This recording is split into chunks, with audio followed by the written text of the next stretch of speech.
Yeah, I guess she is. Kentucky ain't gonna be no push over. They're not. They're gonna Florida. get Florida. Yeah, he gonna pick it. Get a break before Florida. I said 3 weeks, I meant to say 4. Yeah. That's Lettuce. You're on the road. Then you get a little bit better. You got Carolina. He told me you were gonna be here. Missouri.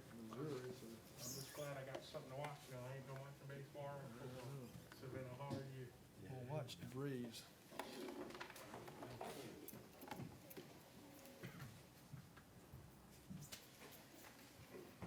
Florida ain't no joke either, they made it come back fast. God, that tight end for Florida is. Their quarterback. Now, did you see that long pass to number 1 from the quarterback? And then number 1 bouncing through? That kid. Trask has got a cannon. Yeah. How you doing, Yolanda? But that number, that wide receiver, I'm he all got right. hit, he looked like a come on, he's still. Yeah.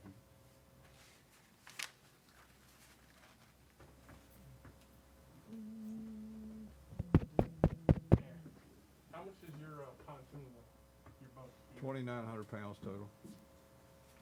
Yeah, I was looking, and I don't think I'm gonna be able to get me a pontoon boat.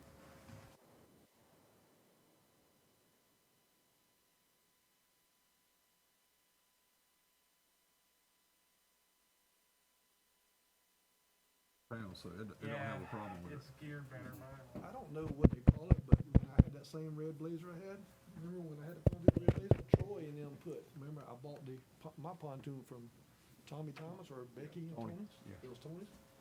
They went and put something in my blazer to get some pull or more torque or whatever you call it. To What put do you tow call- package in it. Yeah, cause we realized that little blazer ain't gonna pull that big old pontoon, so. Probably get like an 18-foot with a 115 on the back and roll out.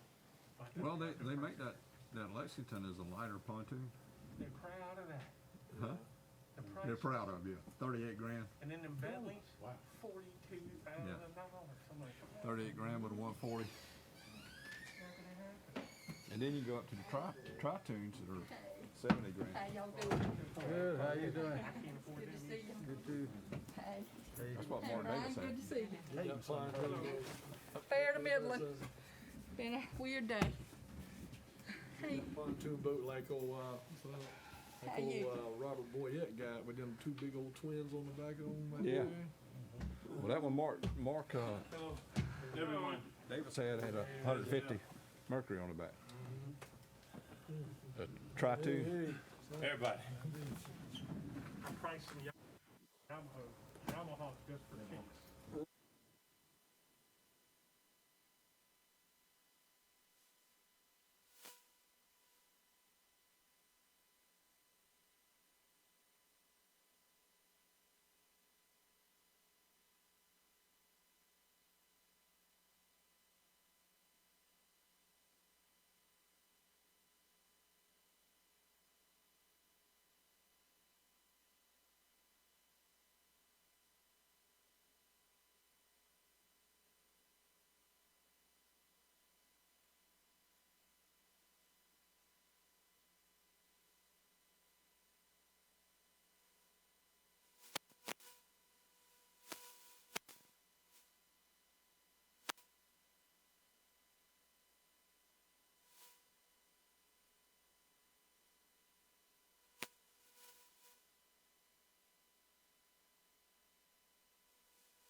She's still there? Yes, You still there? yes, sir. All right, first thing we're going to talk about today is the streets and road projects, and I think Lance and Tom will be talking about this. Is that correct?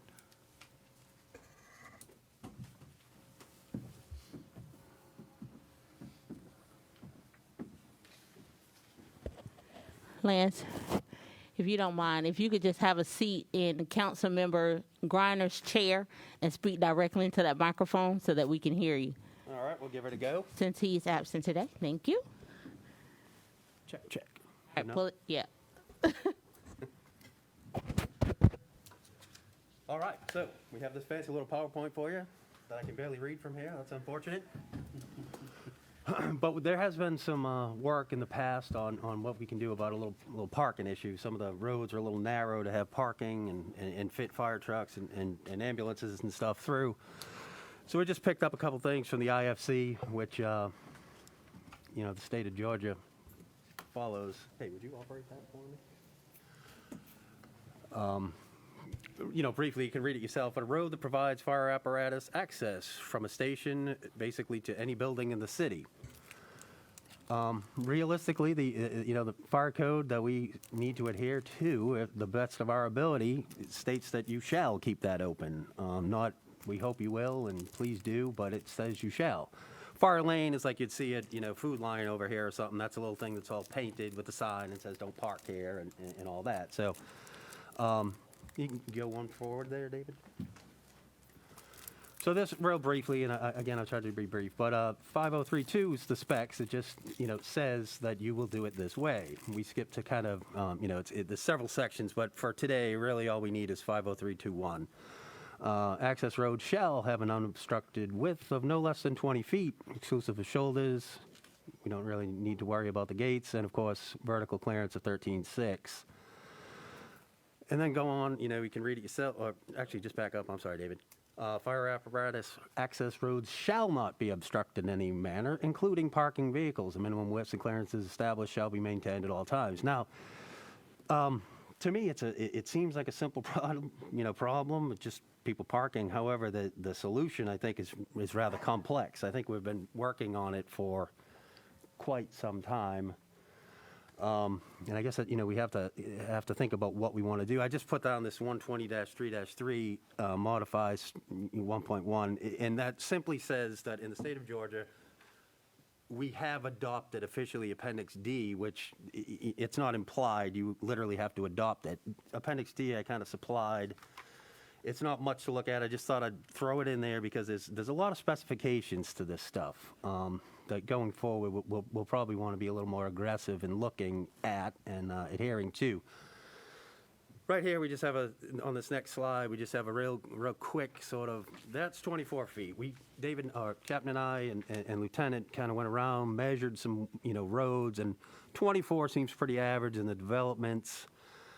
Some of the other streets, the older streets, are a little thinner, but so that's 24 feet. That's our smallest, I would argue, most nimble vehicle, little commercial cab, Freightliner. It's about 8.5 wide, excluding the mirrors. It's about 9.6 wide with the mirrors. Now I say this now here we go. We did a little experiment. Now this is best case scenario. That's with a guided sort of backing up to the cones. That's as tight as you can get without hitting them. The next slide, real quick, is just not to bore you guys to pieces, but see, that's why I have him operate this. He's much better at it. So that is a 24-foot road, theoretically, with a vehicle parked on both sides. Now, one more slide. It looks like there's plenty of room. Sorry to put you through this, Captain. Anybody have any questions? I mean, it's a picture of a truck. I guess that's pretty clear. There's no guarantee that they're going to be that tight to the curb either. Yeah, that was our point. That's the best case scenario right there. That's pulled in tight, and it's one of the wider roads, or theoretically one of the wider roads. You can go ahead and, all right, thank you. So here's what happens when you pull that 8.5 foot wide truck up in there. You can't open the door. You certainly can't work from it, and you scratch metal, or you could. And I think we just have a couple more slides we'll go through real quickly. That's just sort of a close-up. Again, best case scenario, that's my handsome captain who cannot get out of the door.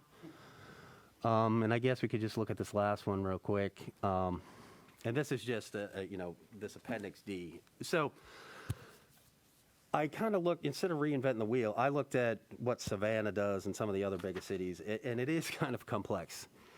You really need to, and I know Captain Chamberlain will back us up on this. You really need to mark it, or you can't really do anything about it. Is that correct? Correct. So, when you're talking about however many roads, miles of road, 50, 60 miles of road, do we put a sign every 200 feet? Or, that's something we have to figure out how we could possibly do it. One of our ideas was start simple with education, put out a little blurb in the water bill, because everybody gets the water bill. So I brought up that it should be fixed, and we'd love to fix it, but I think we've been sort of beating our heads against the wall for a year and a half as to how to fix it. Tom and I, Captain Chamberlain and I have met several times, myself, Chief Libby, and I kind of need their advice on how to do it, but I thought I'd just give you guys a little education on why we kind of feel like it's something we should at least look into. If you go one more slide, David, and this is just, I just literally stole this. This is some of Savannah's stuff. They wrote ordinances literally for it, and and adopted it. But again, 200 feet between signs. The cost of that could be, and does everybody want a fire truck or a fire lane sign in their thing? So I guess I'm here for advice as to. We know there's a problem, but I'm not quite sure how to fix it. And if anybody has an idea, I'm all ears. I'm sure the captain. Well, I think it's a life safety problem. I mean, it can cost somebody their life or property if it's not resolved. It's pretty clear it's got to be resolved. Now, how we go about that? And we rode the neighborhoods. You and We I did. and the code officer and Phil, and we looked at them. And some of the worst neighborhoods, you talk about signs. I mean, we could put the signs at each stop sign on each end of the road, and start with the worst areas and work our way out. The problem is going to be is people's going to push back from it. I mean, these houses was put in on the minimum that they could get away with, and it closed them roads down. But now the problem falls on us is how aggressive we want to get to resolve this. When me and you rode around and you pointed out to me a two-story building, if there was somebody up that building, you couldn't get to them because your ladder truck can't get in there. I take that very serious, That is clearly an issue. Lieutenant Morella is an expert at driving that piece of apparatus, and it's 18 foot wide when it's deployed. So we need some room. And it is potentially a life safety hazard. We actually we received an email from one of our operators that it was in early September, I believe, Captain.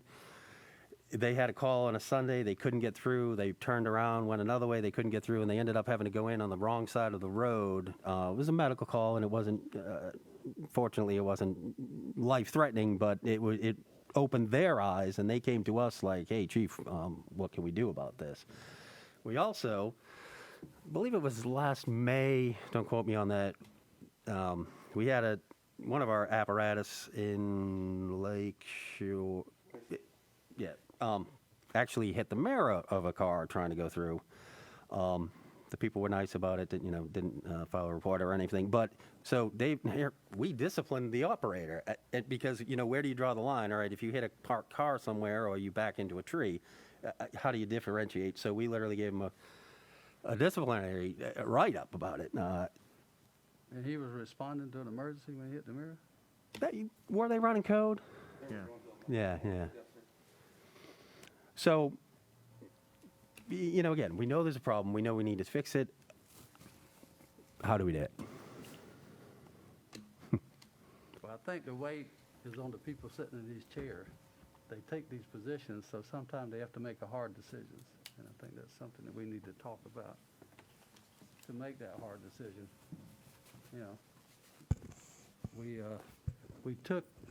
We represent the people of Port Wentworth. We have to make the hard decisions sometime, like it or not, and that's what you sit here for. And to take in consideration that I don't want to see somebody stuck on a second floor or in a heart attack that 5 minutes the truck's having to go around the corner to get to them. I think everybody at this council agrees with that. Yeah, I don't think Absolutely. anybody would want that. I think we all. So we need to, and I think the last time it was addressed, there was no suspense date put out for someone to make a decision. It just went over on a shelf and sat there. We need, when we talk about this, to come up with a suspense date, to have a solution, not just put it on a shelf again and let it die. You know, so that's my two recommendations is we're gonna need to sit down and make the hard decisions of which roads are the worst, and we'll need the chief and the code officer to kind of help us with that, which is the worst areas in Port Wentworth. And also, I think what we need to do is, with the roads that are identified as the worst, have like a pilot program in order to test to see before we roll it out to universally to everybody, because basically one solution cannot fit everybody. You're right, yeah, you're right. So you have to test and see what the results of that test are before you implement something. So, Are we potentially talking about testing signage as a mechanism? we can try signage, we can try encouraging people to park only on one side of the road, whatever. But it has to have some level of test before you just, willy-nilly decide to have an ordinance or a law or whatever to roll it out to everybody, because not everybody's going to be in that same situation. I think the real problem that we saw when we were out looking is that there are a significant number of roads that are 20 foot wide. No on-street parking would be allowed if we in fact chose to enforce this, because you could not have the 20 foot unobstructed pathway. So if we're gonna start somewhere, we have to start on probably the narrowest roads. That's Right. And as Lance said, you could start with an education program to see if it has any cause and effect, especially for those people who live on those narrow streets and roads. And if it doesn't work, then the next step would be signage, I guess, and on those, and see how that works, followed up by code enforcement if in fact people are continuing to violate. Yeah. So is that something that you're talking about doing, that kind of progressive mechanism? If I can jump in, the chief had talked about doing the notice on the water bills and talking to people and getting out and putting the word out. We had talked about that and having a kind of a test pattern of that to see if you see a reaction. That's where the code officer would have to give us feedback if that's happening.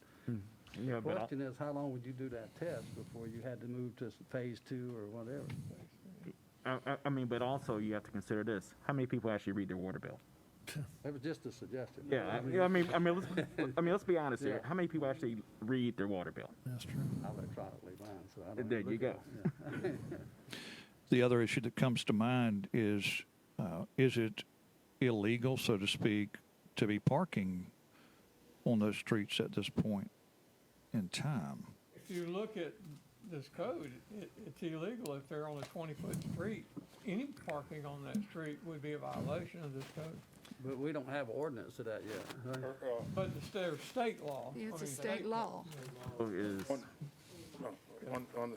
the mic, on the fire code, 503.3.1 designates a fire access road. They have to be clearly marked before it can be designated as a fire access road. So right now, even though they're not maintaining the 20 feet, there's no markings that's designating it as a fire road. It's just a public street. So it would have to be clearly marked, either signage or I believe the code section also says you paint. Yeah. So right now, there's nothing that in the ordinance that says that they have to maintain the 20 feet. Sure. Your Honor, the other question is gonna be, it's gonna get to a point where you're gonna want enforcement actions.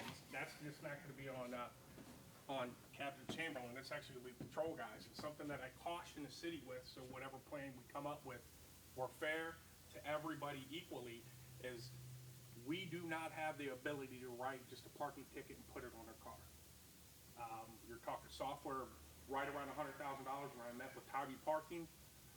Then there's an issue for us to tie it into court, because our software doesn't support parking tickets. That's just another step. But going back to the public information and education component, one thing we used to do, and I think Brian remembers, is door knockers. We used to hand out door knockers for everything, and I think part of that education program is we could have, the chief could designate a couple of the fire guys on certain days in different neighborhoods to put those notices up to start that process. But again, I do agree with Mr. Stevens on, let's pick a street, like one in each side of the city or a neighborhood, do 2 or 3 streets at a time and see. But you're not gonna get any compliance just with asking. It's gonna take enforcement. And then, do you want us knocking on a door at 2 in the morning because they're violating a parking violation for the fire lane? And we take it serious too. We're usually there first on scene, and even our guys can have some problems. But it's not an easy answer for you, but we're gonna do whatever you advise and suggest. So the educational process would be no parking on the street? Is that what we're looking at talking about doing, keeping everybody off the streets? I'd say yes. You can't pick and choose. Oh, I understand. No, I'm just asking the educational process. Is that what we're saying, no parking on the street? Because I kind of like what someone brought up, just parking on one side of the street. I think that's better. Now, also, but when you do that, picking and choosing, you're going to pick inside, okay, my side of the street, I don't have nobody in front of my house, but across the street, we're going to have let's just say if me and Linda live right across the street from each other, Linda lives by herself, I got 4 kids, everybody got cars, well, I got my 2 cars parking in front of Linda's house. Now, if it's a curved street, we also know that the curved street is not, the curb is the curb for a reason. It's not your house, it's the city's. So you don't have no regulation. Any garbage pickup. Yeah. I mean, I agree with Chief Libby wholeheartedly. It ain't gonna work, I don't believe, by just saying, getting the word out, because people are not gonna adhere to it. Now, I will say this, I think a lot of people will. But people who rent, who don't really care about their properties, they're gonna try to do whatever they can. And I take that back, because some people who do rent do take care of their properties. I do apologize for that statement, because that's not always the case. But people who are not caring about their properties are going to not adhere to the law until it is law. And then, as Chief Libby just stated, that's going to be a tough call for his people to work. We gotta worry about the postal service too. Correct. Yeah. Postal There's a lot of service. variables. This is a good start, what we're doing. I got a question. You had mentioned that the software's not tied into the court system. Why is that? No, our software is, but our company, there's not many companies that provide software for parking citations per se, such as what City of Savannah has. Yeah. Or Tybee Island.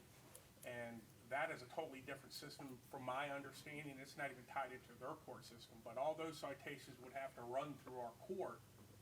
And right now, the only way we can actually write a parking ticket is to make contact with the vehicle owner or the driver and cite them personally and bring them before our court. Okay. The other is just, I went out probably 9 months to a year ago, sat down for a couple hours with the director out of Tybee over parking enforcement, and he gave me some literature. And that's, it can be done, it just depends on what you want to spend.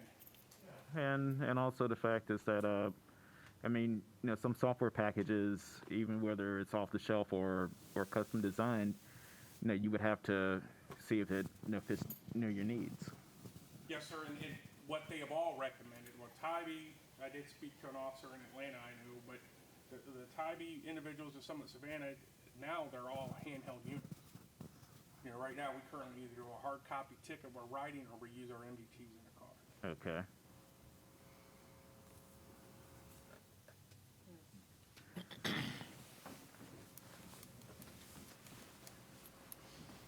Anybody else? So really, to kind of wrap it all up, what we see is an expenditure for software, which at one estimate could be at least $100,000 or more. progressing into signage, the purchasing of signage and posting of signage. And those costs would be what they are for that particular size sign. And Chris, the smaller type signs, you've got a general idea of what those costs are? The smaller signs, I believe, around $20, $25, Yeah, it's, something like that. they're gonna be approximately 20. I mean, it's just me. The problem I see with one-sided parking, if you allow parking on one side of the street, I think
Have multiple cars. yes.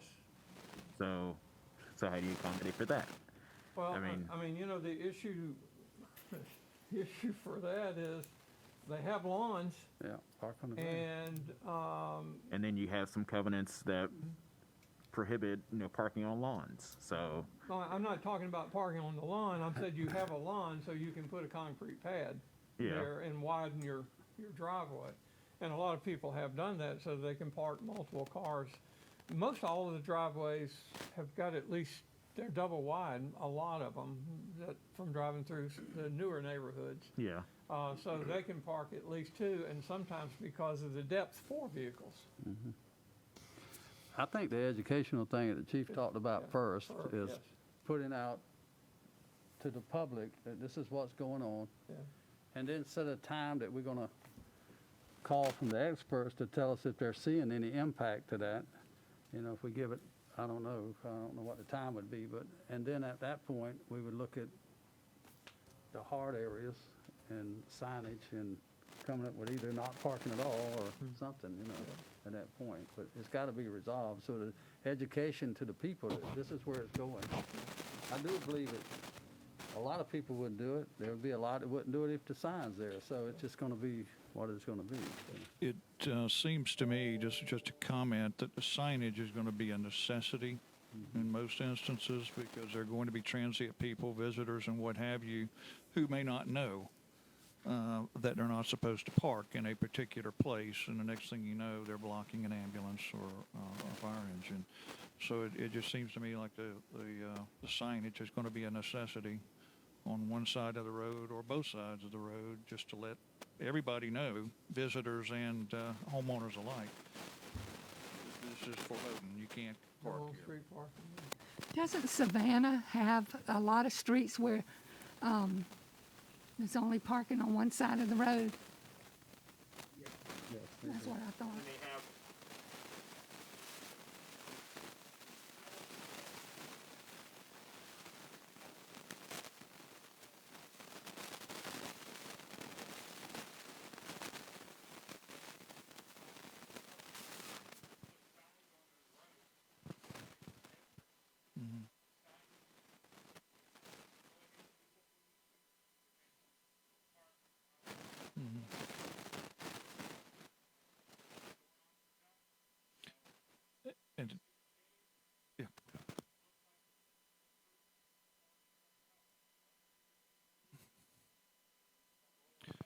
and consider maybe a 30-day, or put the door knockers out, and then, all right, this is what's going to happen in 30 days. Make arrangements to get parking for your cars in another place, and then the signs come up, so they'll have some advance notice.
All they are required to do. Well, that's what I'm saying, but that's something the council could address, correct? But if you want to expand that, we're undergoing a review right now, I think, of our ordinances, building and planning ordinances.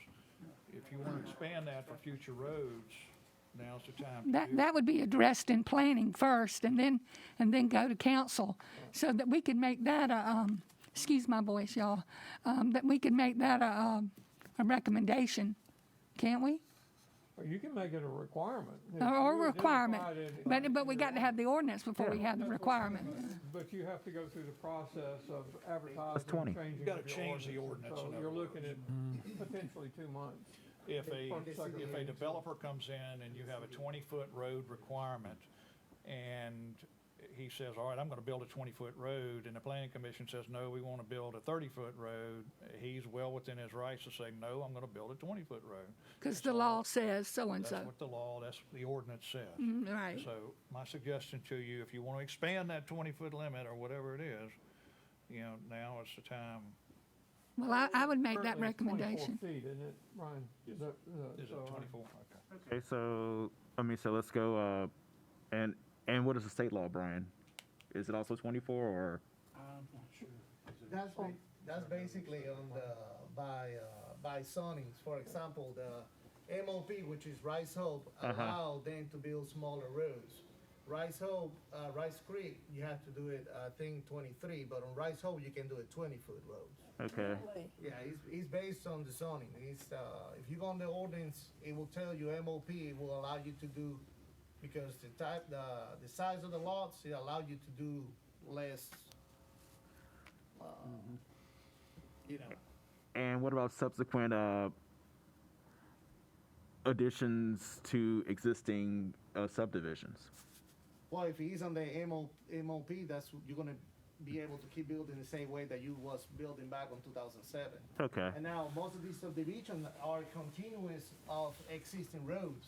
So so basically, those subdivisions are already grandfathered in. There's nothing you can do to try and. No. Mr. Corsi and Mr. Jones were saying correctly, you can always change your development standards. You can make You it can always development change the standards development standards, but that would affect only new subdivisions. Yeah. New road to change. Yeah, that's what I was saying. It's like basically, yeah, the stuff that's already there, you're not going to be able to change because it's already there. So But anything new, Going forward, if you change the ordinance, they would be required to develop under the new standards. So If I would, you wanted to make that 26 feet, or if you wanted to say there would be no on-street parking if the road width is 20 feet or less, you know, you could clearly say that in that ordinance. So, And Phil, can you have that ordinance prepared and ready to go for this next council meeting so we can vote on it? no. I believe Mr. Corsi can do Developmental that. ordinances are currently in review, and they're total. They expect to have a copy out to us, a fairly hard copy in December, and They've actually just asked for an extension due to COVID, but they are working on it, and the development standards will be part of what they're working through. they need an extension, but there will be no additional cost because of that extension. I also want to add, remember, the larger you do the road, less rooms you're going to have to work on utilities on the right of way. Sure. Because you got 60-foot right of way, so right now between the curb and the property line, you only have about 12 feet that you can actually do work on utilities. Now you have a 12-foot deep sewer line.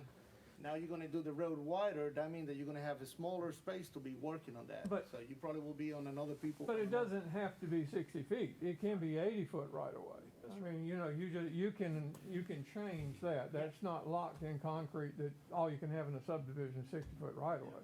well, I mean, right It'll now, be whatever the design standards require. well, I mean, from what I'm hearing right now, it seems to be a lot of different moving parts. And before we actually put pen to paper to try and do something, we ought to study it further. I think that's a really good idea, Mark, and studying it can pick some sample roads and go out and, you know, start doing the education process and do some sample trying and see what we get. Pick 4, 5, 6 roads and let's see what we got. It's better than doing nothing, which is what we've been doing for a long time. Right. And also in picking those roads, you also have to have a mix of old roads, you know, current build roads, and roads from like new builds, so you can find out what's the proper mix. Right. And if it's council's desire in the rewrite of the developmental ordinances, then we can change that standard when we get to that point for ratification of that ordinance. And that can be drafted by you, Mr. Corsi. I'm sure I'd have a hand He in will it. get a review, Yeah. absolutely. You and Mr. Harvey could get together. Oh, yes, yes.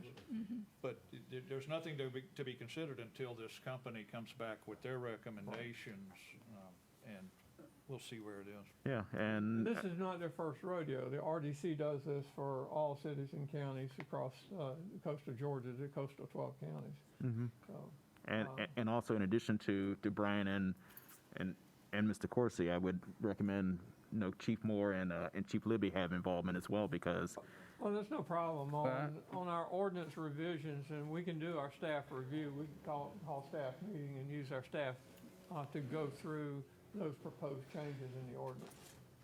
It's not going to be something that you lock down and just 2 people look at or 3 people. So. yeah.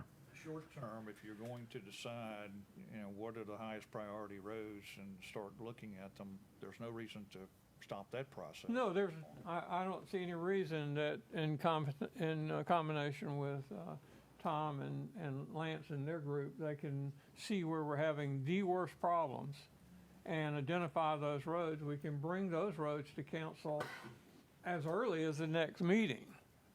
Can I make a suggestion that Turnberry be one of those roads? I've got a lot of complaints about Turnberry. So if council kind of desires, what we can do is we can do a quick canvass and look at the worst of the worst, identify those and bring them to council in the meeting at the end of the month and say, hey, we have gone out and taken a look and we find these roads to be the most violations, the narrowest roads, et cetera. And we suggest that we start our trial on these roads and y'all could give us the go-ahead to move forward. Okay. So we're gonna pick 6 roads. Yep. 6 roads, Chief, you agree with that? Okay. And then they'll present them to us and we'll go with the signage Well, education first. give it a education trial, and signage for them 6 roads.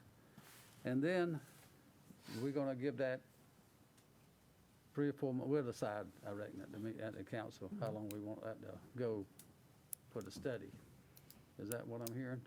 And then at the end, the ordinance change, draft a new ordinance if needed. And that will be coming, as I said, we're supposed to have kind of a rough cut in the December timeframe, but we're still moving forward. They want to not to go probably final until March, from their conversations with Brian and I. And That's not very long, so that's reasonable. Okay. And I might add, I've done a little research on the use of emergency vehicles in situations like this. Emergency vehicles have priority over everyone else. And if you are in a bad place where you shouldn't be parked, or you're parked illegally, It's too bad. they can push you aside. Exactly. They can. They can get to where they need to get to. And if that means destruction to your car, we'll deal with that later. That's right. Too bad, so sad. Got to get to where we're going. Right. So this is a public safety issue, and I It think is. that's the way the public needs to be presented with it. Yes. This is for your own good. In case you have a heart attack, we want to be able to get to you and not have to move 10 cars. That's good. All right. All right. Move on. All right, we got next up is the proposed ordinance for personal transportation and low-speed vehicles, known as golf carts. Mr. Mayor, I guess I'll start or ask the questions. I tried to do a lot of work since the council meeting. I asked that we move it on.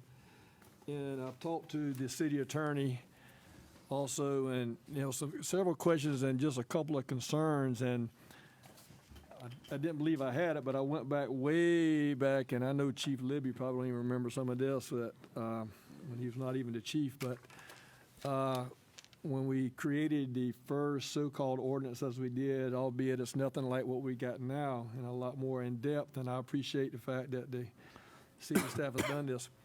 But I did go back and I looked a couple of questions as I was reading it and just either getting some input or we got to, and then also, I guess because of the fact, and I'm not knocking any other neighborhood, but I do know that the neighborhood that I live in and the neighborhood that's in the southern part of the city has a lot of golf carts.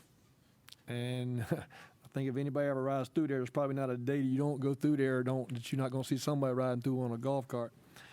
A couple of questions I had asked, and that was brought up, and then I even went back and asked. And then I actually talked the past mayor of Tybee, because Jason Bordelman was the mayor, and I asked him because I know that I took my golf cart down there one year, and he gave me a pass.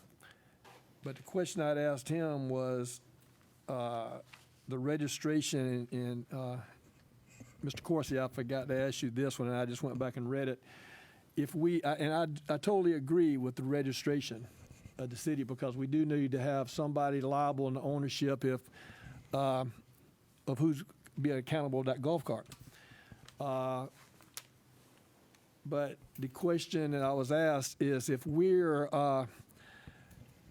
on section 7-A, to register with Georgia, and my question is, we shouldn't have to, in the statement I asked the DOT person I contacted, we shouldn't have to register with the state of Georgia if we're only going to be riding on city streets, if we wanted to create the ordinance that way.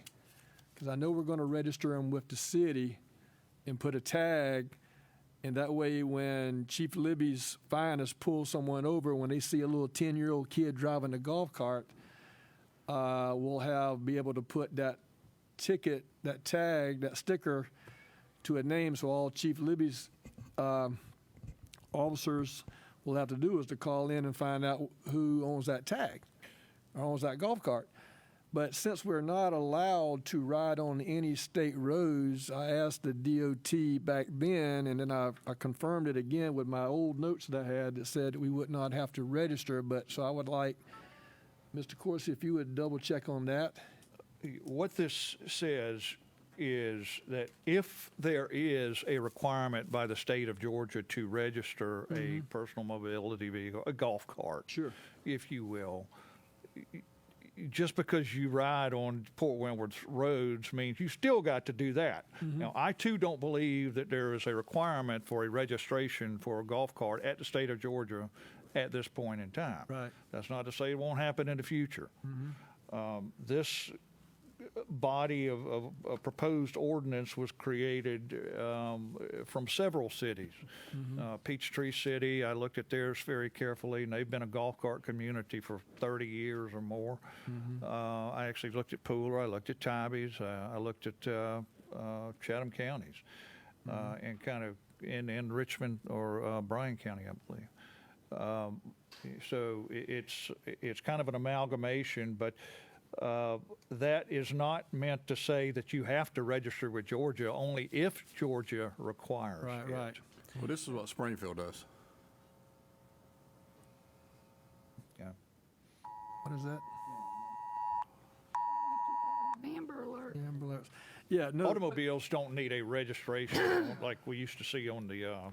windshields anymore. Well, all I'm saying, yeah, and I just wanted to get the clarity before we vote on it, and we just make sure when it's in the actual article of the ordinance. Another question I know I'd asked you, and because it's in here, it says, and Chief Libby would definitely understand this one, when we did have to start writing tickets and I know that anybody who gets a ticket and has to come to municipal court, they don't like it, and because quite frankly, they've broken the law. And then, they have to take off work.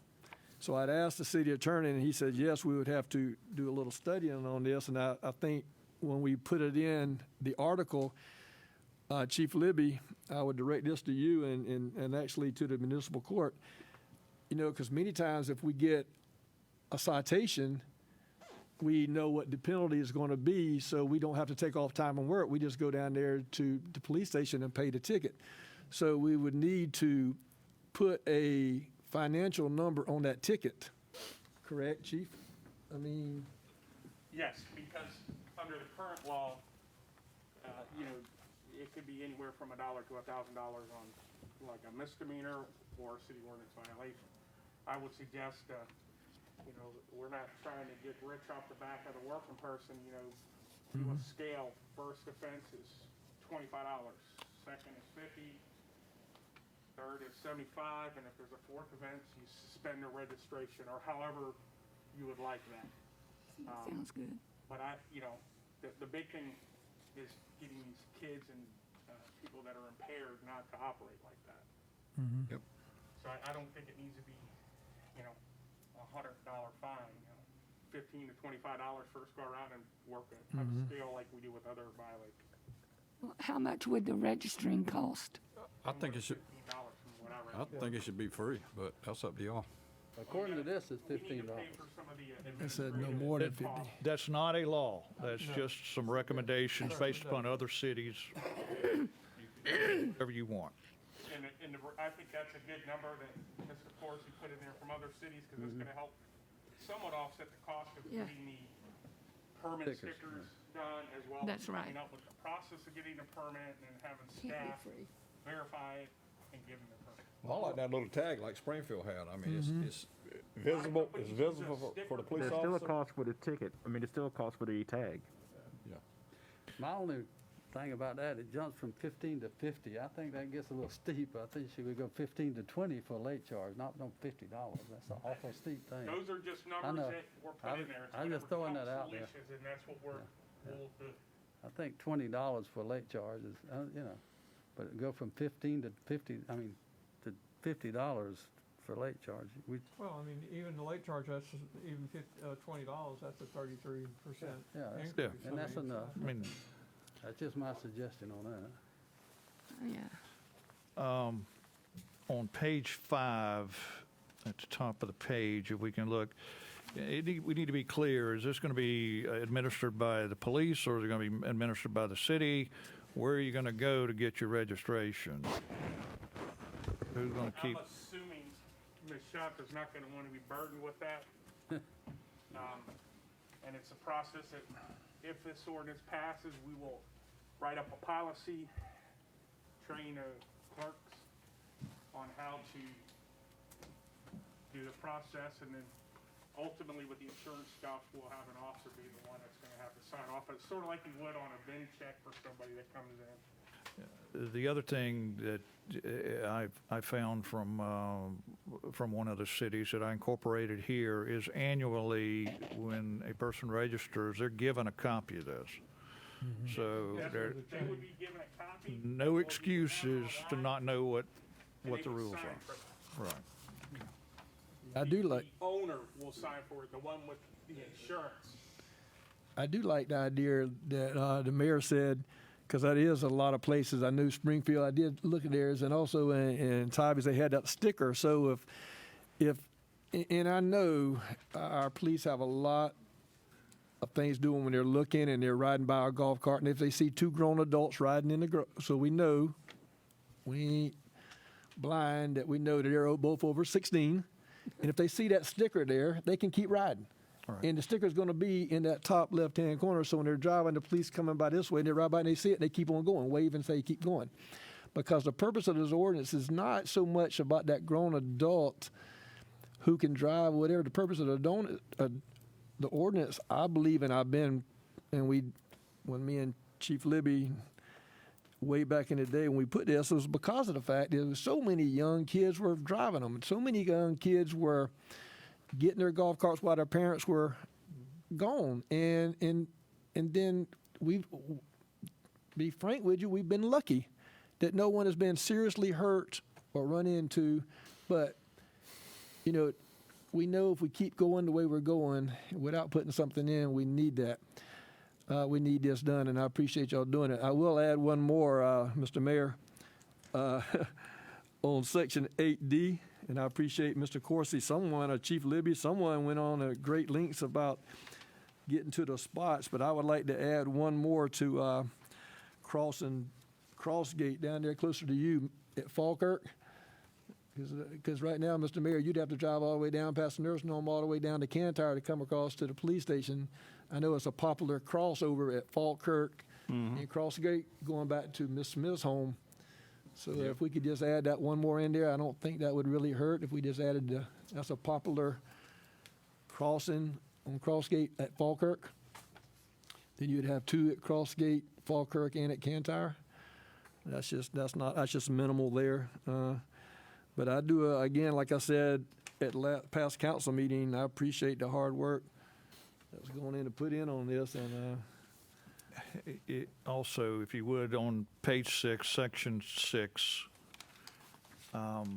this is now state law, which is what these vehicles are required to get. Most of these golf carts don't have most of these items, and they might have to do some retrofitting, and I'm sure there are companies out there to put operating tail lamps, for instance.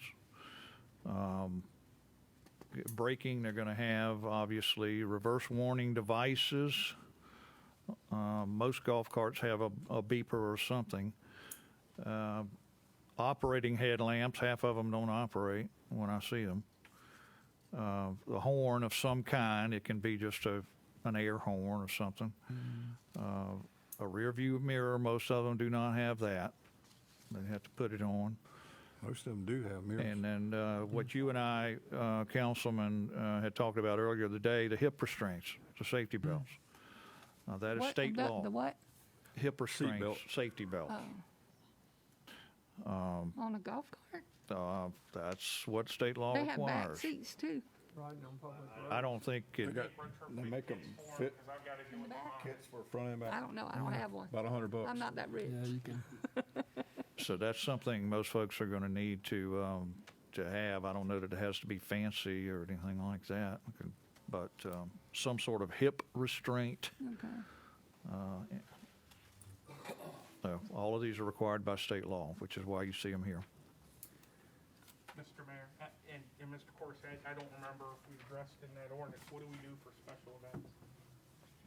For special events, we gave the city manager the option to allow a temporary permit. I think it was like 2 days or something, for Stand Up for America parade and things like that, without for that purpose. And Okay. do you have any issues with that? No, I'm looking at it as, Or should that be you? you know, I don't have an issue per se. The problem is, as we all know,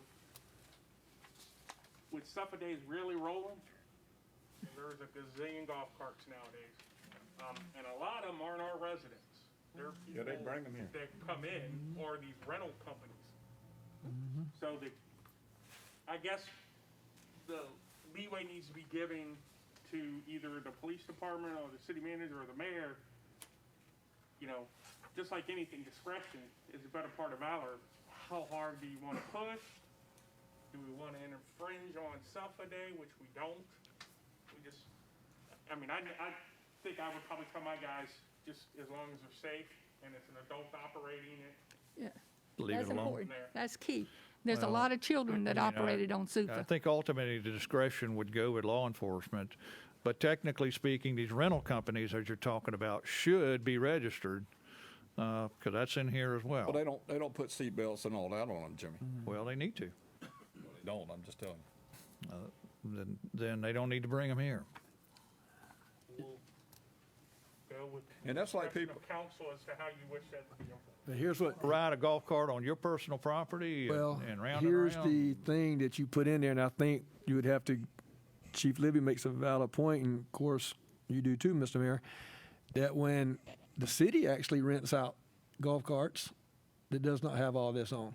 So here's where you're gonna get into your trouble at, is if we rent them out, like Shanta, I know she gets a couple, and everybody else gets theirs, the first question you're gonna get asked, hey, how come you getting us and not getting your own people?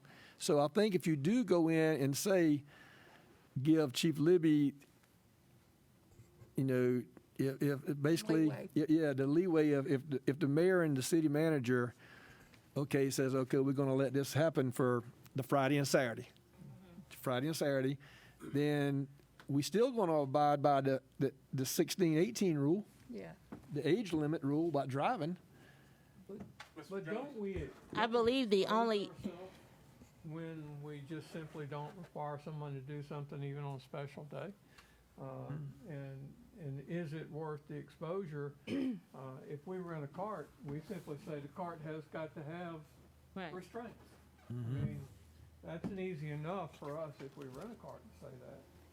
But I guess that becomes an awful gray line. Yeah. You start saying, okay, you don't have to do it here, but you can do it here. I think the better possibility is just giving that leeway to the chief and the city manager and you, Mr. Mayor, for special events. It's not like we have once a month special events like Tybee does, you know, but Just as a suggestion, can we keep the requirements, everything the same? The only difference will be for special events. Perhaps the tag will be a different color, but everything else will be the same. If your normal tag is blue, special events tags will be pink. So the And- issue's gonna be, let's say Suffolk Day, Ms. Shanta, if somebody comes up last minute, we're not gonna be able to process any permit. So that means they won't be able to have a golf cart on that day. They're gonna have to meet the registration deadline just like anything else. It's that simple. I understand. I'm not disagreeing. I'm just living in the reality of what will happen to us. It'll be a big pile of cow manure slapping us in the face and people raising hell what in a fight. So we just need to decide, one, what limits the exposure to the city? Two, how do we make exceptions? I believe there is some way we could do that, even if it's just like what we would call a general order in the police department, where we get a memo from the mayor or the city manager that outlines what we can and can't do. As far as city employees operating that is as simple as writing into the ordinance, just as the state law is for due regard for law enforcement. The employee or city representative will operate in due regard, and the vehicle is exempt if it's rented and insured by the city. You can write that in there and that will cover it. I believe, I'm not the That's what attorney, I but we have that in state law where police officers can text and drive, or firefighters, which is stupid, or not wear their seatbelt, which again is stupid, I think, but there are things you could put in place. How detailed do you all want it? This is the time to do it. And that's Well, just what I'm concerned about. I think that's a good idea, that what we do is maybe you and I and Jimmy can write up a policy that will govern what happens on those special days and what limitations. Yeah, I've got a problem codifying something which is different from state law. Yeah, well, I mean, If you want to have a little policy on the side, but if I say, no, on special events, you don't have to have a seat restraint. I'm not saying that, I'm just asking how will you handle it? Now, we could tell them all no, and we've had to do it in the past. I'm just trying to, what it boils down to is, what is council willing to bear? You know, Mr. Herschel said it earlier about tough decisions. We all know there's certain powder keg things in any jurisdiction, and this is one of them for us right now, because we're growing. So, do I turn them all away? I can remember a then council member, who might not have been a council member, getting onto my backside about somebody riding a four-wheeler, because I was instructed not to let any on the streets way back when we used to do it, and it's not pleasant. So we just need direction for the employees, we'll tell them no, but the first thing they do is they're gonna come back to mayor and council and raise Cain, just like parking. So in essence, your question is how hard are you all going in on the enforcement? And that there cannot be any exceptions for some, no matter how long they've lived in Port Wentworth. If they do not have a permit for that golf cart, then they are subject to the rules and regulations that council has decided upon and voted upon. Absolutely. You know, I'm on Chief Libby's side on this one, though, because I can tell you, Chief Libby's got a tough enough day in policing, and if we got to start worrying about someone coming in from Garden City or Savannah or Pooler with a golf cart that's not our regulations, then we're going to have our hands full. I think. They're in the parade, sir. Yeah, that's getting ready to say. And then if you got one that's actually in the parade and then they get off the thing, I think sometimes we're making a mountain out of a molehill. I think we can just move on, but let the city attorney and the city manager and the Chief Libby really sit down and think this out. If we're only on city streets, and I do know enough about state law versus city street, the city ordinance on special events, because just like Richmond Hill or just like Vidalia Onion Festival, anyone who has where they're closing the street down, and State Route 25 will be closed from the Viaduct all the way to Grange Road from morning to night. So crossing that would be okay, but I think in the purpose of us moving on today is allow city manager and the city attorney and the Chief Libby iron that out yourself, because I think number 3, competent people that can do this and make sure it'll make it work. I do have one other question. Pardon my excuse out of the workshop. But under section 5 on page 4, it states that they have to register within 10 business days of the date of purchase. So does that mean when the person goes to register their golf cart, are they having to present a receipt of purchase or anything to show that they are within those 10 days of the purchase? That's usually how it's interpreted. I don't know that a lot of people are going to have that documentation. Really?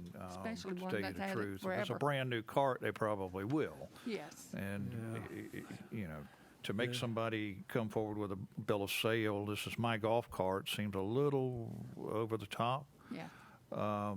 Yes, this is my golf cart. You know, I'm allowed to drive it. I promise I'm going to abide by these regulations. Give me my sticker. And I'm attached to that sticker. That's my name on that sticker, so that if anything happens, the city can come back to me. I agree with that. Would it be better to set I'm just asking, would it be better to set a registration deadline like we do for a business license? All licenses have to be renewed by December 31st of each year? That's fine. I don't have a problem with that. But, you know, the other thing, Jimmy, on the ownership, I mean, if they just simply provide you a letter which says, I, so-and-so, am the certified owner of this golf cart, Yeah. then you could use that. But for- that could probably be the annual registration. I certify and, swear under penalty of perjury, and I am the owner of this golf cart, and I am the one who is entitled to operate it. Should be sufficient. That would be best on the certification paperwork, because if it got to that point, you could always come back and get somebody for false swearing. All right, well, I'm gonna say one thing, about the viaduct. If you live on the paper mill side of the viaduct and you got a golf cart, you might as well sell it, because you don't have nowhere to ride. I did talk to the city attorney about that also, and we agreed to disagree a little bit on that one. And I don't have a big say-so in that so much, but I did speak to a DOT person too, and said that was more up to the city and making a city ordinance, because the road is wide enough. And yeah, I'm quote one who have tried it out. Now, I only did it one time, and I think that's just a C, I guess. But you're right, there are probably about 5 or 6 people that I know of who live on that side of the viaduct who have golf carts, who primarily come back on this side. Now, Mr. Corsi disagrees and says it's a state thing, and I don't disagree with him. I don't disagree with him, but I'm just saying that what we need to do is make sure we have all our I's dotted and T's crossed to make sure that the city can't circumvent that. All right, let me ask you this. Well, I agree with everything you're saying right there. Yeah. What about a motorized wheelchair? Again, I was getting ready to follow that up, because we have a gentleman who drives, because what they're saying is anything that is 20 miles or slower, which these golf carts, and which is the gentleman who drives the golf cart, drives the wheelchair, who comes across that viaduct every day, based on this right here, would not be able to. But does he go to the sidewalk? He stays to the sidewalk. But yeah, that's what we're talking about, golf cart. We're not talking about the golf. Let me throw this out. When they first talked about redesigning the viaduct, that design was to have the sidewalk wide enough for golf carts to go Absolutely. across. That was in the initial DOD design. Because I remember the design, I was there when they talked about it. But that's only one side of it. Yeah. Well, they both Well, I'm just saying that was initially the Now, part if you of look at design of them, that sidewalk. the wire company side is much wider than the, But you can drive over both sides, because I went over one side and I went with the flow of the thing on the other side. I agree with everyone. We don't want to. understand, wheelchairs are exempt from this. Yeah. This would not apply to a wheelchair, a motorized Well, wheelchair. it says so. That's what I want to. So when we do the article, it says the LSV would be considered the wheelchair, right? I don't Not think so. necessarily. Here's my concern. I don't know. I haven't seen a motorized or a golf cart go across that viaduct. I don't know which side they go on. They do on a regular basis. I'm sure they do. But, these are older people sometimes driving these things. That's right. And I'm thinking on the north side or the east side, whichever, the river side of the viaduct. That's still a very narrow East side. sidewalk over there. It wouldn't The other take but a side is half a second for someone to catch a front left wheel and suddenly be in that lane of traffic when an 18-wheeler comes by. Oh, I'm not disagreeing at all, and I agree with you on that part. That hey, you're making that decision to go across that golf cart. You're going to go across that bridge, just like you're taking a chance going across that highway on 25 at one of these 5 spots, because you've got to be looking left and you've got to be looking right, and then if you're going across that point, you're going across that viaduct. Good point. I'm agreement in every way. I just want, when we write the article, that it's done where we don't come back and get sued. Because I've always asked this question. I'll always ask this. I'll say, hey, Mr. City Attorney, can we get sued over this? So when we write an ordinance, we want to make sure we have everything. That's why I wanted to wait another month.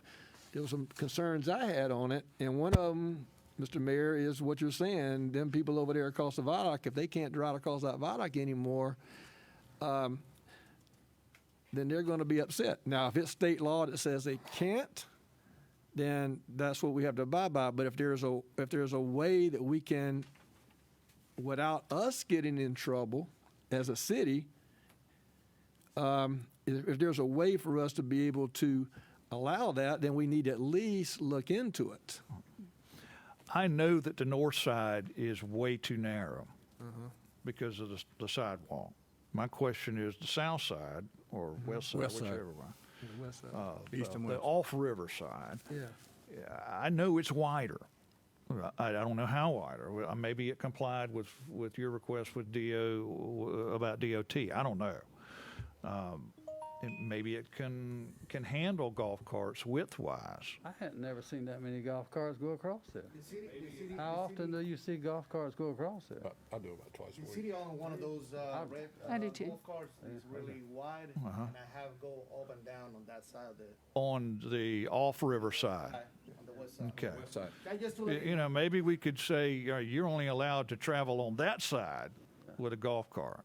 And if you want to walk as a pedestrian on the other side, then Let's just to make sure, let's just verify with someone of horsepower at DOT to say, yes, that's That what the was in the design original was design. for. Yes. The original. I agree with that And totally. if that's the issue, then it's a moot point because it Exactly. is authorized by and DOT. then put a sign over there that says golf carts only on this side. This side. You know, because I hate to see Mr. Deloach or somebody catch a wheel. I And drove across and looked he's at that driving side again. and thought, I wouldn't drive one over there. And I agree. My whole purpose of that part of the conversation is I want to make sure that we can or we can't, Yeah. and then we'll be good either way. So we need to make sure so we don't get in trouble. Chief Libby doing the wrong thing or doing the right thing and then having to come back and having to go in front of. I can verify that. Yeah. Well, Chief Libby never does the wrong thing. He follows the law. You talking to my wife, Leland? Absolutely. Chief Libby. He follows the law. I We have a I'm sorry. I do have one. This number 1, Georgia Highway 25 at Phillips and Coleraine. I would ask y'all to take a look at that because I really think that's a dangerous spot. There is about 20 or 30, 40 yards or something where you're traveling along the shoulder of And 25. there's a curve there, and somebody could come up and wipe them out. Be honest with yourself, that's probably a better spot than Barnsley, and because the curve at Barnsley there where the Hairway is dressed, because if you're looking left to the sugar refinery end, you can see to eternity, and if you're looking back towards the Baptist church end, you see from here. So That's up to y'all. that's actually a lot safer than the Barnsley. When I ride my bike, what few times I do, obviously, but when I have to go through that Coleraine over to Phillips, I'm really darting it. But when I cross over from from Barnsley across the street over to the hairdresser or whatever, down that way, There is a break there. It's not. there's a break. So I can agree to disagree with Mr. Jones on that. These are suggestions. There's nothing harm. I'm sure that These won't were be a really lesson. suggestions, and we went and looked at the roads to try to verify what was logical and what made sense, and the chief was participating. So, we tried to pick the best line of sight locations to make these crossings and try to make them as safe as we could make them. But, safety is in the eye of the driver. Right. That is for sure. The next step. All right, before you all move forward, we have one comment from one of our Facebook viewers, resident Derek Sample. He's suggesting is there any way to make the ordinance say that any persons driving these vehicles must have a driver's license? It already It says is in that. here. Not only that, but you must be insured. Yes. And you must, just like a car, have your license with you and your insurance with you when it's operating. Okay, so when are we going to get the first reading on this? first thing is I need to get with DOT and verify this viaduct So thing. what date are we looking to have that? Probably November. I can do that tomorrow, So by assuming the I end can of get this- to somebody. At the next council meeting? Now, you all have already had your first reading on the ordinance itself. So at the next meeting will be the second reading Second reading. With these amendments. These with the amendments. amendments. So we'll have that on the 22nd of this month? When was the first reading? Do we ever find out? Able to make that. Okay. Section 13, can we talk about for a minute? Violations and penalties, we had discussed the amount. I didn't have an amount for a particular violation. I think you wanted to insert one in there. How much? You're talking 25 first. We're good with whatever council can think. And we Five. have a dollar. He said he indicated 25 for the first offense, 50 for the second, 75 for the third, and then on the fourth time, suspension. During what period So- of time? A It doesn't matter. single year? Well, suppose he has a first violation on year one. Within 5 years, Yeah. Years. just like we would for other serious traffic offenses within a 5-year period. Okay.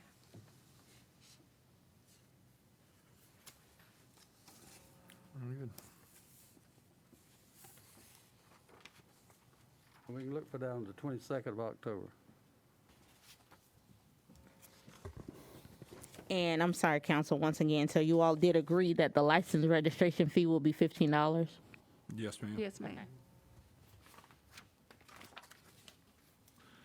Also note in subsection B that I gave the municipal judge the discretion, if we've got a willful and egregious violator, he can impound that golf cart. Well, that's something I was period. going to ask you. Let's say Libby gets out there and there's a person DUI. Do we impound that golf cart? Yeah. Your Honor, what we have done in the past is, excuse me, what we've done in the past is if there was somebody sober and allowed to operate legally, we would let them. Okay. If not, we have to call for SAPS to tow. Okay. Then they would have to go through SAPS to get it out of impound, get a release form from us, go there and pay the tow fee, which would be the same price as it would be for a car. All right. And that's how we would Right. impound. I mean, because that's a serious offense, you know. But the Well, question, if it's for some reason the judge is gonna The say, vehicle take his golf or cart, DUI? then we would secure it in one of the I'm city more concerned about. facilities. But we may have to get it towed, but that's something we would work out. Okay. okay, but in the instance of the DUI, if you're doing a DUI in a golf cart, those penalties should be the same as you're doing a DUI if you're driving, right? At that point, it becomes a state charge. We would not be enforcing city ordinance. And the thing with that is if they are convicted and they lose their license, they're not driving that golf cart. Okay. So they may get it and take it back home, but if they're driving on it, then that's another issue that we would adjust or take. But at the scene of the stop where the DUI is assessed, if there is another adult who can drive that golf cart, they would be allowed to Correct. take it away. That's what we do. Okay. And we have done that. If there is no one, then it would be impounded. Yes, sir. That sounds good. All right. Is that it for that? Did we answer all your questions, Questions? Mr. Corson? Is that gonna be everything? Then we got to go through goals. Yeah, I know that, but, All good with adding Crossgate and Falkirk to this list of exempted? yes. The mayor is. Thank you. Thank you, Pig. Okay.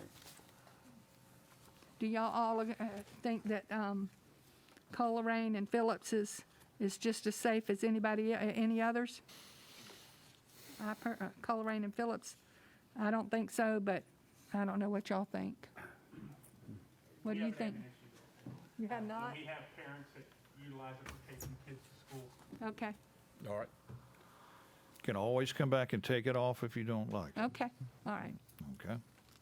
I just want to make sure the 22nd, we're going to have a second reading of October. Yes. Second reading Okay, with amendments. wait a minute. Okay. Councilman Jones, have you addressed all of your concerns on behalf of your constituents? Because I know you've been. I had a list of them right here, but we covered some of them. But Mine was the viaduct. yeah, well, Viaduct was on here too. But yeah, we've got them, and I think we're good. You think you can find out that answer pretty quick? I think so. I think so.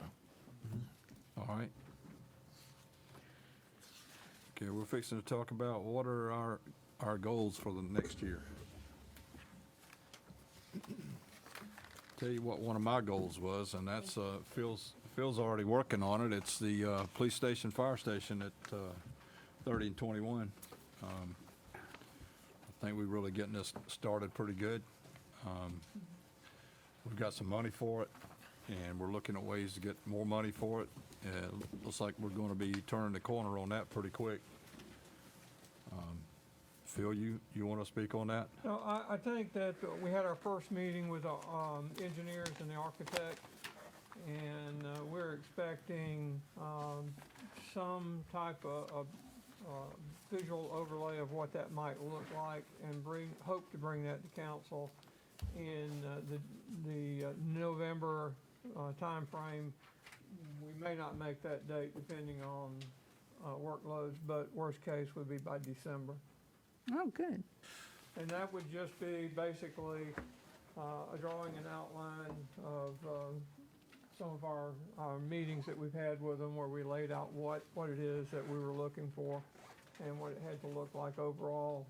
We were looking somewhere in the neighborhood of 10 to maybe even 12,000 square feet for the total building and structure. Building basically on the two-story platform where we could to cut down on the footprint because of the lot that we're working with.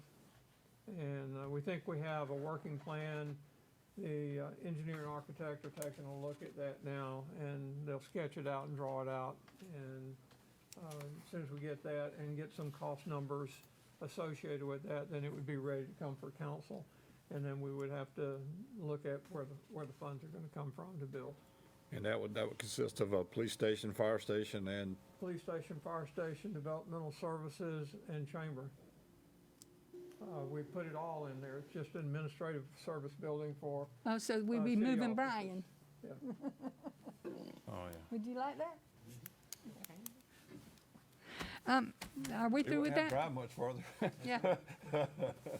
And Phil, I want to thank you for listening to my, not really complaint, but just idea with this. But I've So always everybody had this, could be but- on the same page of what's happening, what's going on. Yeah, I've And, had it, it's on my computer, that's what I work off of, it keeps me focused.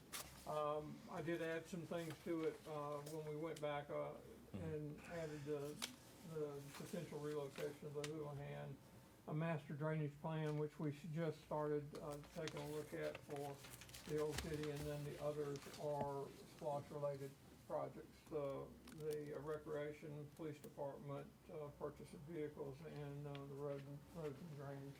That was one of my questions, was about that recreation part. Are we ever going to get that? Yes. Well, yes, ma'am. You've got the land purchase. The problem, as we all know with it, is the issue's not that we don't have the land, and not that we don't have the money programmed later in the splash cycle. The question is, do you want to spend $2 million to build a road to get to it? That's the question. And so, we would be potentially better served if we could buy some piece of land that had direct access off of one of the major roads and maybe sell that piece of land. But that would, again, require council's decision to move forward and sell. We had potentially a vendor that was looking at wanting to buy it, but they fell away, or we would have brought it to council at that point in time. But again, Well, we've been talking about it for a long time. the issue is, we've been talking about we didn't have money. Now we got money programmed as far as the splash cycle. We're supposed to get $8.4 million over the next 6 years. That cycle starts in this month. At the end of this month, we just start to get some money from it. And the early on in 21 was some police vehicles. and to get the fire station and that piece started. Now, we've added to that. We're talking about a much bigger building now. We were originally just talking about something not so big. But now we're going to add to that. So Splosh won't be enough to fund it. But then we can start looking at how we want to break out the money. You know, the way I look at this is you don't want to borrow money on Splosh coming, because all you're doing is paying interest on the money you borrow. So as the money comes in, if you want to keep it, I always like to accumulate the money, have the money on hand before I start a project, so that that project will be paid for when it's done. And then you move to the next project. I mean, that's the way I do it, but it can be done any way council wants. So when do we have an idea? I mean, I know the people listening and would like to know what kind of idea, what kind of timeline are we looking at? You could start probably building the rec facility in '22, but you would not collect $4 million in '22 to pay for it. I assure you. What we collect is a little over $1 million a year, or at least that's been the history in the last cycle. And so we can expect to collect $1 million plus a year. And so you would need a couple of years of 3 years plus of steady collections to fund that part. Well, I personally feel like that, I'm sorry, Mayor. I personally feel like we talking about bringing people to our city. We will have travel teams come. If we have a nice facility here, a nice park, that will bring people to Port Wentworth. No question. Well, you know, we were discussing earlier about the tax on square footage of warehouses. Yes. And we really need to visit that, because, I mean, we lost some money already, and, you know, we could get a 50 cent per square foot for us. And that's a good idea. For our rec department. And, you know, there's some more people wanting to come here and they want to build, and, you know, it'd be a good thing for the That's a way city. to offset infrastructure. I mean, because those guys do affect the city. Every And time they come in. we can't keep sitting on them. We just allowed a 1 million square foot building to come over there. That would have been $500,000 for the city. Yeah. And we really need to look into this and find out where we're going with it. Is that a goal that we can reach in 2021, Bill? No, we Then- won't, you Then won't. that needs to move to another Yeah, section. This it is would goals have for to be in 2021. '22, and Yeah. I'm not talking physical, I'm talking calendar year Yeah, '22. Well, would be he's my starting guess. putting money aside for it, though. Unless the city wanted to go in debt and use Splosh money to pay it back, and then, of course, you got interest on the money that you Right. borrow.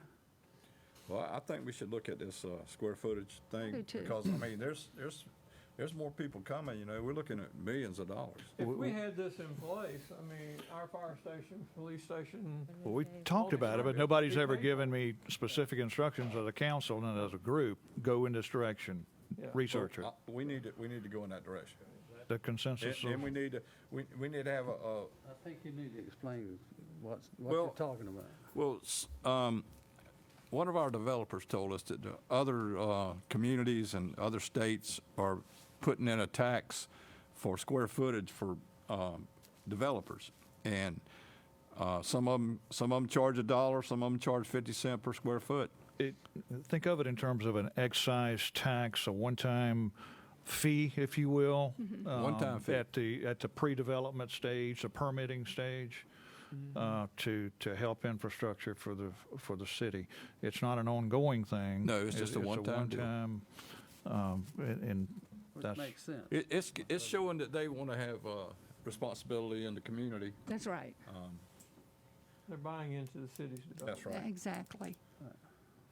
And we know of two that would have done it if we had it in place. But you'll have to have a minimum square footage. Yeah. So start from here, this is where we're gonna have a minimum.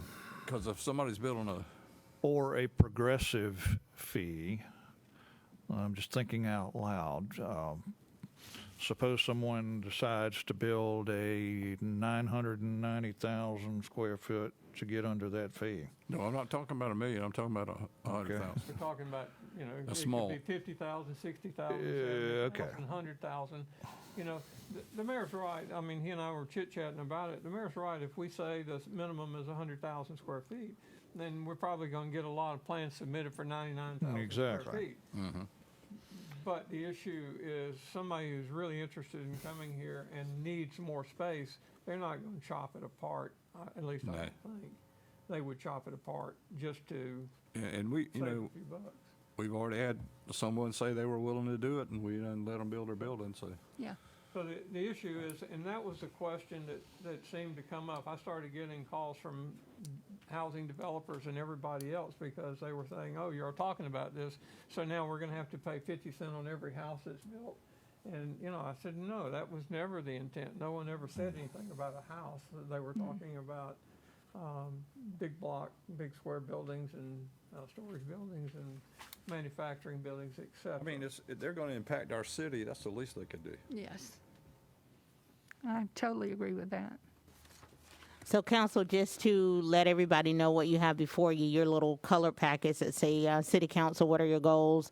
When I was asked to add this to the agenda for today, basically, this just talks about preparing for a new year, SMART goals. And so the very last page of the little packet, everyone is being asked to complete one of these goal sheets and to just list out what your 3 goals are for the 2021 year. Real time, real attainable goals for the upcoming year.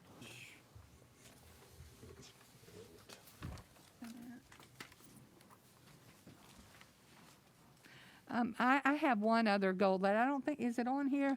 The Veterans Park? No, it's not on here.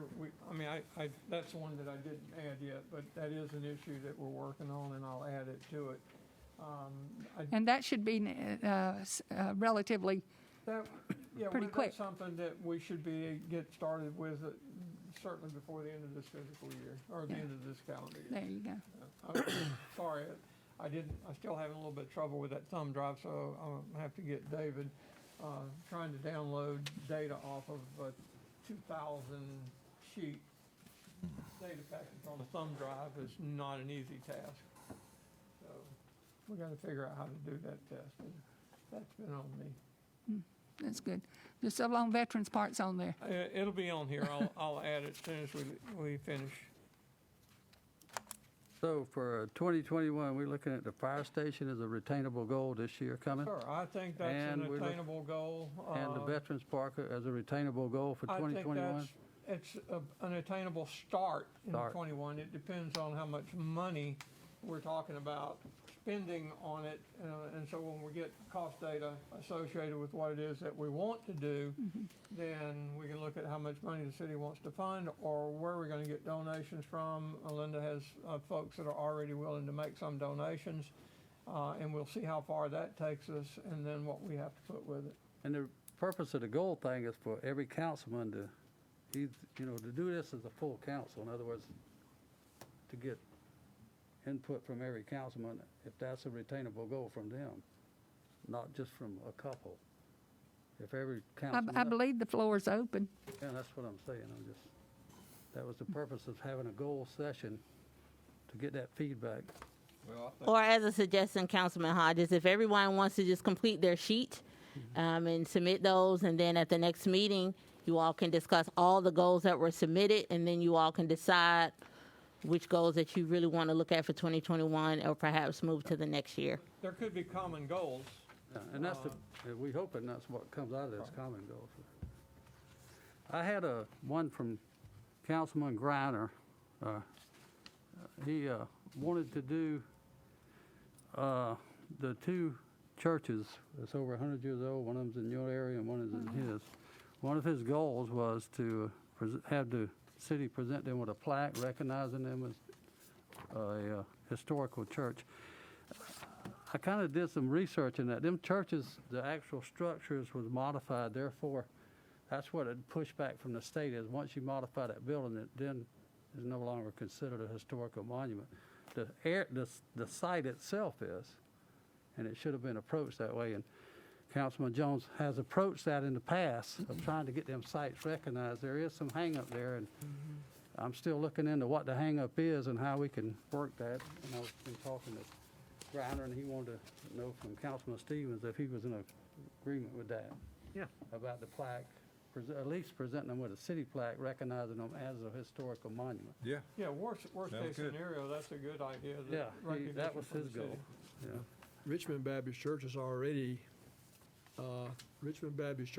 designated that way. I know when the late Miss Steele pushed that with the city, and we honored Richmond Baptist Church in that way, and I don't see, there's no reason why we couldn't look at the other churches.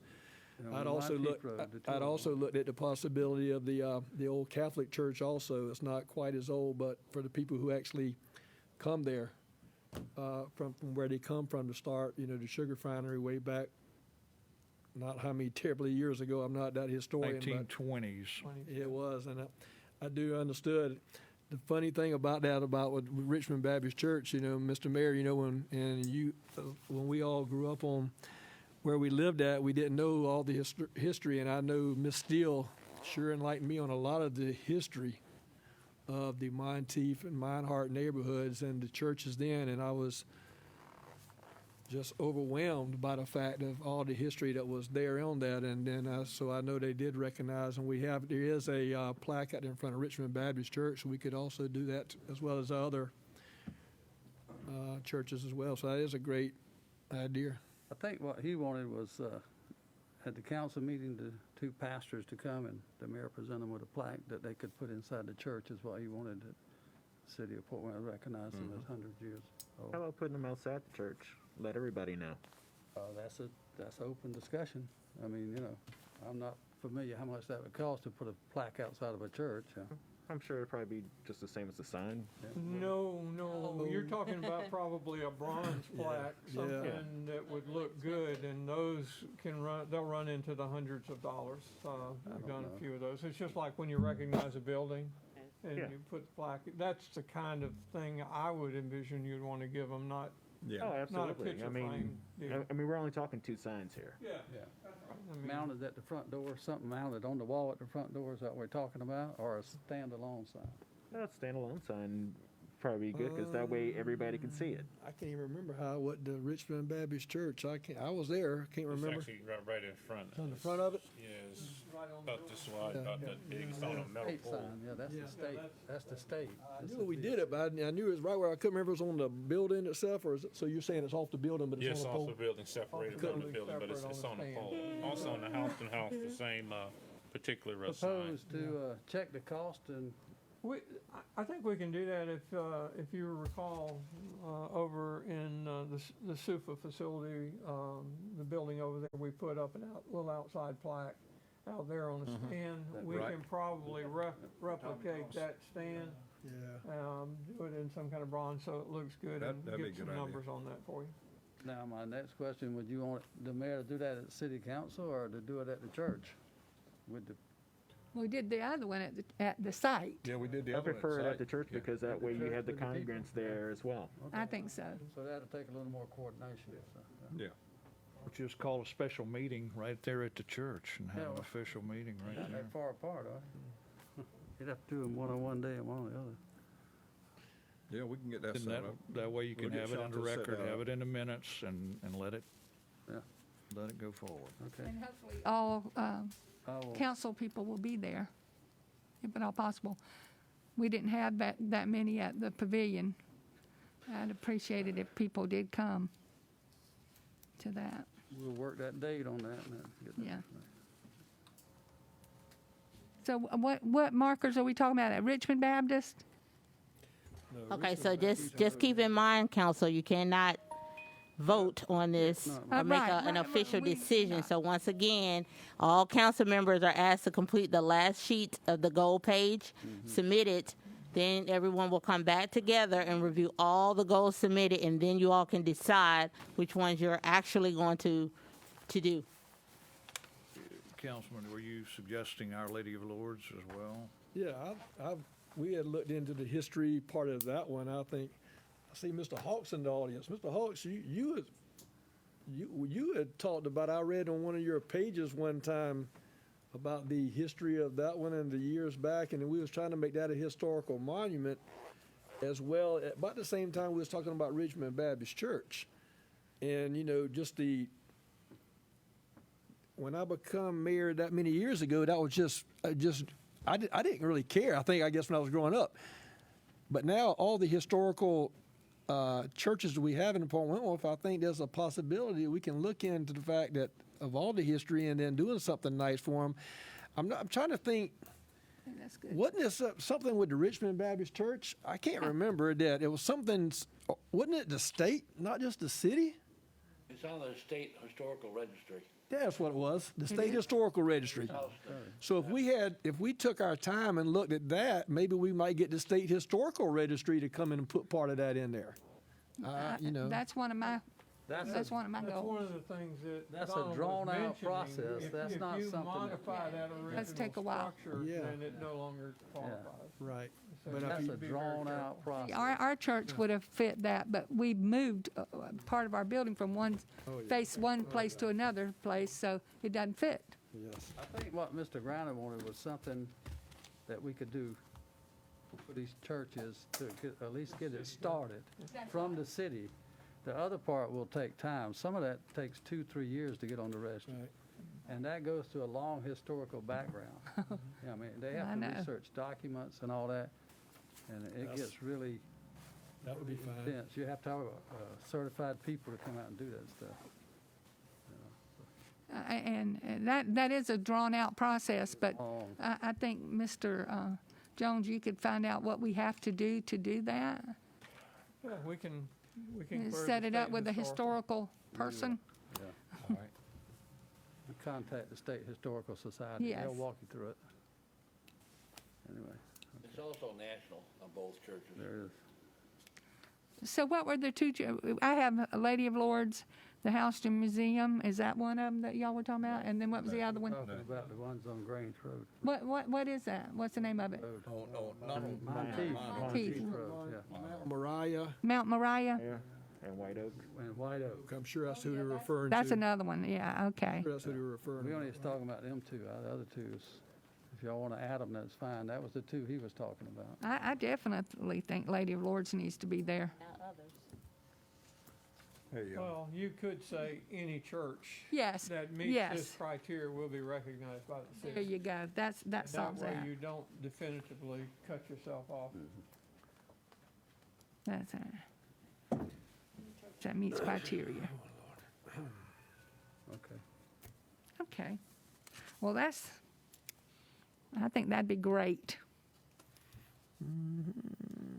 Anybody got anything else? Let me look.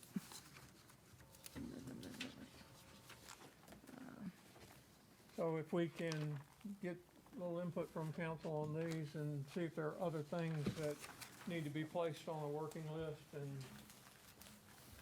we can do that. Bring it to the next meeting or get it to us whenever you finish. Okay. All right, I'd like to have a workshop next Friday about the Veterans Parade, so we can talk about that. Shanta, you set that up for us? Yes, sir. Next Friday, Yep. what time?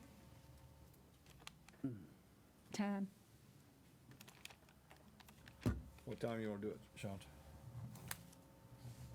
Say Oh, 2 It's o'clock? good for me, but council, anytime, 2 o'clock, good for everyone? I'm retired. Doesn't matter. Councilman Stevens, Barbie? I'm good. Yeah, I'm who's, retired, yeah. Jones? Do you I'm know the what your only one in schedule that. is? Councilman Jones, are you working? The 16th? Stevens, he works. Are we talking about the 16th? Yes. Yes, sir. Yes, I'll be working, but I can pass my input on to someone about that, but I would agree with whatever y'all decide on that, so. Okay. Yeah, I'm We good. just really need to be careful with that. Yeah, I oughta, Just for information purposes, I do have viable candidates for your city manager. I gotta do some vetting. When I get through with that part, then council can decide, we probably got at least 4, if you wanna interview one and all, or how you wanna do it. Interview all. Are you not giving out that information to, whenever you give out the information, you give it to all, please? Okay, I'll make all the calls, check their background, okay. and I'll make all that part of the package I give the council. Well, no one should get it before the other, I don't think. That's not funny. Dismissed. Thank you. Right.